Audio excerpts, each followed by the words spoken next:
Penyebab utama Perang Diponegoro yang terlupakan. Langit berwarna merah darah ketika teriakan perang menggema di antara bukit-bukit Jawa. Asap hitam mengaburkan pandangan, sementara suara dentuman senapan dan pedang bersilang menciptakan simfoni mengerikan. Di tengah kekacauan itu, Pangeran Diponegoro berdiri teguh, memimpin pasukannya dengan semangat yang tak tergoyahkan. Perang Diponegoro membawa dampak besar dalam sejarah Indonesia. Konflik ini bukan hanya perlawanan fisik, tetapi juga simbol perjuangan melawan penindasan. Perang ini menunjukkan ketidakpuasan rakyat Jawa terhadap kekuasaan kolonial Belanda dan menjadi inspirasi bagi perjuangan kemerdekaan di masa mendatang. Pangeran Diponegoro adalah seorang bangsawan Jawa yang dikenal karena keteguhan dan keberaniannya. Lahir pada tahun 1785, ia tumbuh dalam lingkungan yang kaya akan nilai-nilai kebangsawanan dan spiritualitas. Ketika ketidakadilan semakin merajalela, Diponegoro memutuskan untuk memimpin perlawanan melawan penjajah. Sebelum perang dimulai, situasi politik di Jawa sangatlah tegang. Kekuasaan kolonial Belanda semakin mencengkeram dengan kebijakan yang seringkali merugikan rakyat. Ketidakstabilan politik ini menciptakan ketidakpuasan di kalangan masyarakat, terutama di kalangan bangsawan dan petani. Kolonialisme Belanda membawa pengaruh besar terhadap masyarakat Jawa. Selain menguasai tanah dan sumber daya, mereka juga memberlakukan berbagai kebijakan yang menindas.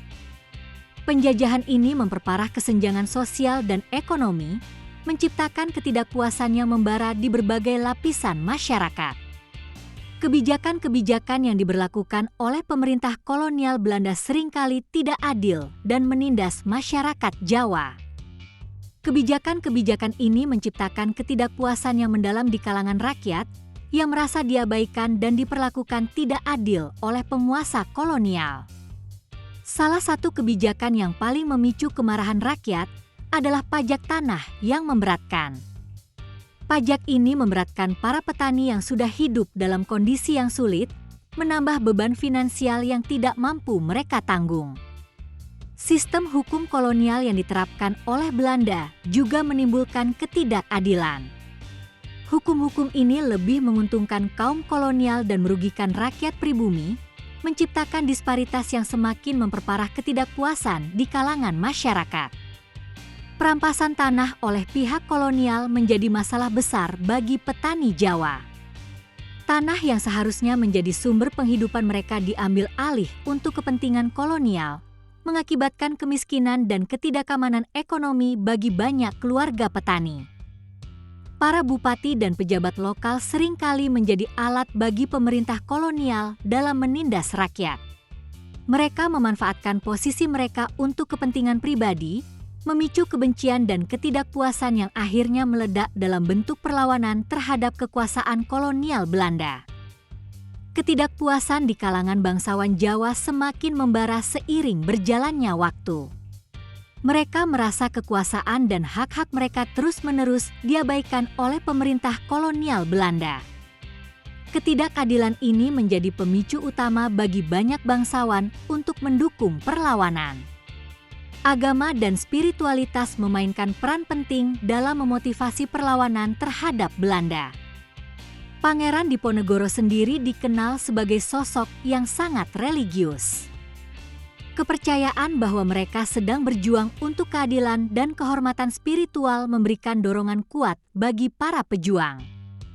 Gerakan keagamaan yang mendukung Diponegoro mulai bermunculan di berbagai daerah di Jawa.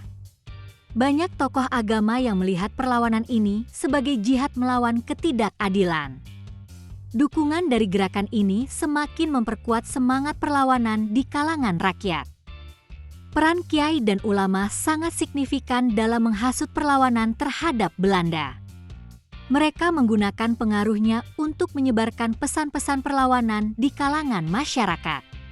Dengan dukungan religius ini, perlawanan terhadap kolonialisme semakin mendapatkan tempat di hati rakyat. Pendukung utama Diponegoro datang dari berbagai lapisan masyarakat, mulai dari petani hingga bangsawan. Keragaman ini menunjukkan bahwa perlawanan bukan hanya milik segelintir orang, tetapi gerakan kolektif melawan ketidakadilan. Semua lapisan masyarakat bersatu dalam semangat yang sama. Diponegoro mengandalkan strategi perang gerilya untuk melawan Belanda. Taktik ini memungkinkan pasukannya bergerak cepat dan menyerang tiba-tiba, memanfaatkan pengetahuan mereka tentang medan lokal. Gerilya ini membuat Belanda kesulitan mengendalikan wilayah dan menghadapi serangan mendadak. Taktik perang Diponegoro melibatkan penyergapan dan sabotase. Pasukannya sering menyerang konvoi logistik Belanda, memutus jalur suplai, dan menghancurkan infrastruktur penting. Dengan demikian, Belanda terpaksa mengerahkan banyak pasukan untuk mempertahankan wilayah, mengurangi efektivitas mereka. Belanda merespons perlawanan Diponegoro dengan mengirimkan pasukan tambahan dan mencoba membangun benteng. Namun, gerak cepat dan taktik cerdas pasukan Diponegoro membuat Belanda kewalahan. Mereka menghadapi kesulitan besar dalam menembus pertahanan gerilya yang kuat dan bergerak dinamis. Perang Diponegoro membawa penderitaan bagi masyarakat sipil. Banyak desa hancur, dan penduduk terpaksa mengungsi untuk menghindari konflik. Kehidupan sehari-hari terganggu, dan ketidakpastian menjadi bagian dari keseharian mereka. Perang ini menimbulkan trauma yang mendalam. Di tengah situasi sulit, muncul kisah heroik para pejuang lokal yang mempertahankan tanah air mereka. Mereka menunjukkan keberanian luar biasa dan semangat juang yang tinggi, menjadi inspirasi bagi generasi berikutnya. Kisah ini menegaskan pentingnya semangat perlawanan dalam menghadapi penindasan. Perang Diponegoro memberikan dampak besar terhadap ekonomi lokal. Pertanian terganggu, perdagangan terhenti, dan banyak penduduk kehilangan mata pencaharian. Hal ini menyebabkan kelaparan dan kemiskinan yang meluas, memperburuk kondisi kehidupan rakyat Jawa pada masa itu. Sumber daya alam digunakan sebagai alat perang oleh kedua belah pihak.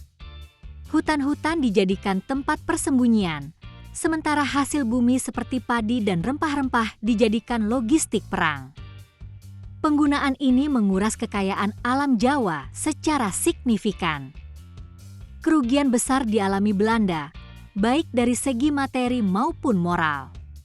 Biaya perang yang tinggi menambah beban ekonomi kolonial. Di Eropa, tekanan politik meningkat karena perang yang berlarut-larut dan menguras sumber daya. Akhir perang ditandai dengan penangkapan Pangeran Diponegoro pada 1830. Penangkapan ini merupakan pukulan telak bagi perlawanan rakyat Jawa, mengakhiri konflik yang telah berlangsung selama 5 tahun dengan penuh kesedihan dan kekecewaan. Perang Diponegoro meninggalkan dampak jangka panjang bagi Indonesia. Semangat perlawanan dan keberanian Pangeran Diponegoro menjadi inspirasi bagi generasi berikutnya. Perang ini juga membuka mata dunia terhadap ketidakadilan kolonial dan memperkuat semangat nasionalisme di Indonesia. Keberanian dan semangat perlawanan Diponegoro menjadi inspirasi bagi generasi selanjutnya. Dengan tekad yang kuat, beliau melawan ketidakadilan dan penindasan. Semangat juangnya mencerminkan kekuatan dan ketangguhan bangsa Indonesia dalam menghadapi penjajahan. Pentingnya mengenang perang Diponegoro terletak pada pelajaran berharga yang bisa diambil. Menghargai perjuangan para pahlawan membantu kita memahami sejarah dan identitas nasional. Ini juga memberikan motivasi untuk terus melawan ketidakadilan dalam bentuk apapun. Di sekolah, sejarah perang Diponegoro diajarkan sebagai bagian dari kurikulum nasional. Melalui pelajaran sejarah, siswa diajak mengenali tokoh-tokoh penting dan peristiwa bersejarah yang membentuk Indonesia. Ini membantu membangun rasa kebanggaan dan nasionalisme.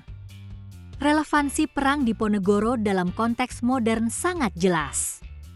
Semangat perlawanan terhadap ketidakadilan dan penindasan tetap relevan.